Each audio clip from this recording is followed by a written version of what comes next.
Am I the jerk for not ordering any food so I wouldn't have to split the bill? I-27M have been a part of a small friend group, around 8 people total, basically since college. For some background, 2 people from the group, Susan and Greg, are just absolute leeches. Going out for lunch, expect them to order the most expensive on the menu, then feed you some sob story about their finances, and then dumb half the bill on you. Last weekend, Dan, one of the people from the group, told me about a casual dinner. I told him how if Susan or Greg were there, I wouldn't be able to come. He tells me that they would be there, but I should just put my opinions aside and come just once. This is kind of where I might be an AH. I agreed with him and told him I would be there. I show up and we all get to talking.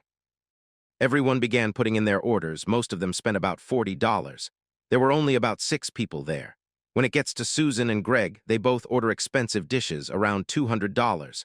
When it was my turn to order, everyone looked at me, but I just pick up the menu and point to the $4 Miller Lite and sent the waiter away. Dan asked why I hadn't ordered anything, and all I said was that I lost my appetite. The other 2 friends got up as well to cancel their orders and just have drinks. After the main courses came out, I saw Susan and Greg picking at their food. The waiter then brings over the check. Greg then grabs the waiter and asks him to split the check 6 ways. I stand up and correct him, saying the check was to be split 3 ways. Greg looks at me confused and asks why, since we always split the bill. I reminded him that 3 of us had not eaten any food, so we would just be paying for our drinks.